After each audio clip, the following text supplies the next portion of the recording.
Right, hello, welcome back to my channel. Today I'm going to be talking about the top 5 sports cars you can buy for under £1,500 in the UK. Long title, I know, I'm aware of it, but I'm tired, okay? So leave me alone. It's 11 o'clock on a Tuesday. It's not the ideal time of day. But without further ado, let's get into it. I'd also like to mention that this is in no particular order, but my favourite car is in the number 1 slot. So now in the 5th place on my list, we have this. Wait, no, not that one. This one, the slightly newer one. As much as I wish it would be the older one, I can never find these for 1,500. I can find them for £2,000, but not 1,500. However, this is the Mark III Toyota MR2.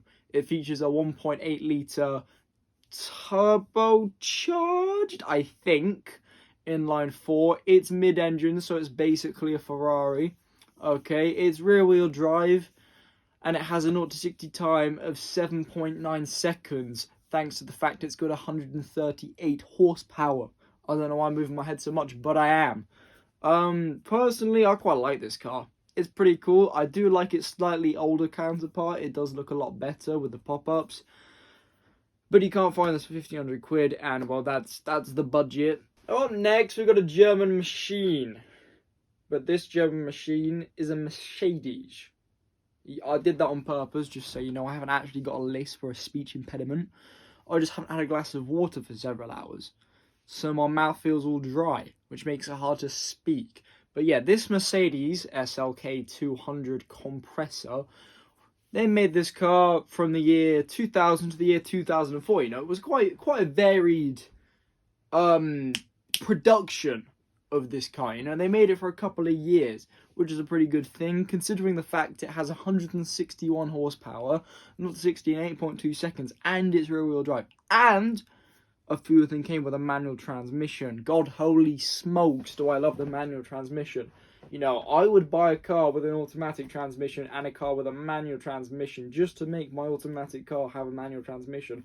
That's how much I love the manual transmission. You know, I refuse, okay, to drive cars in my racing sim with flappy pedals because they're boring. Unless if they're the U92 M3, then come on, you can't lie, that's a great car. But that's a story for another day, because today we're not talking about BMW E92 M3s. No, we're talking about this Mercedes. Now, the third car on our list is the BMW Z3. You might be like, why? I'll tell you why. Although it is the slowest 0 to 60 time on this list by a 0.1 of a second, it does come, well, it comes in multiple variants, but the one I found, which is this one, is the 2 litre. I'm very sorry, guys, I'm very tired. It's the 2 litre, 148 horsepower, okay, so it does only do 0 to 60 in 8.9 seconds, which is nothing to laugh about, you know. 8.9 seconds isn't slow by standards for 1996, you know. Today's standards, that's kind of slow, you know?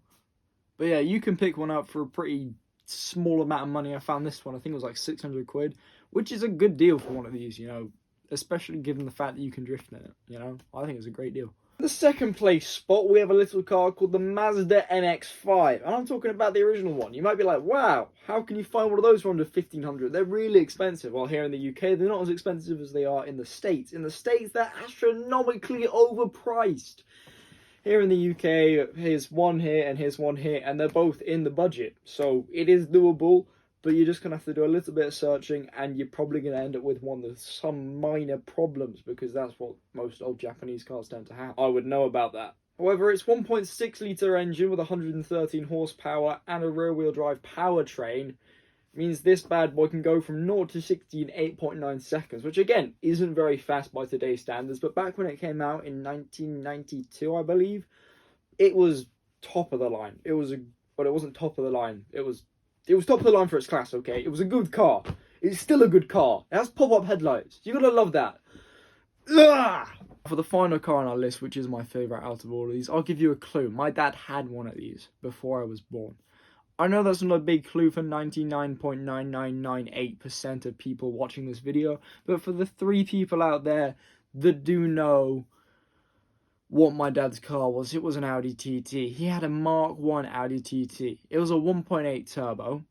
Okay. It had 225 brake horsepower.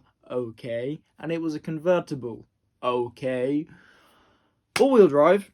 And it had 0 to 60 in 6.6 seconds, making it the fastest car on this list. And the only car I would take snowboarding. Reason being, well, all the other ones you couldn't fit a snowboard into because they're all convertibles.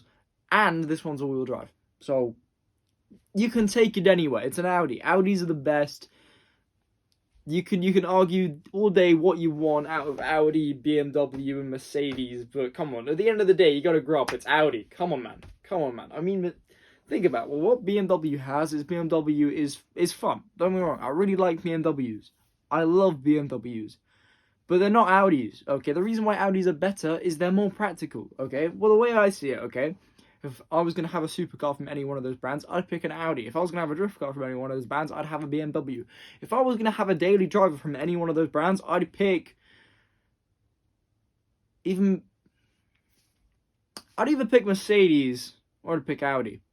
Okay, that's my point. Audis are really good. You know, Audis are usually top of the line. But if you want a drift car, don't buy an Audi, because Audi don't make rear-wheel drive cars very often. If they do, it's an R8.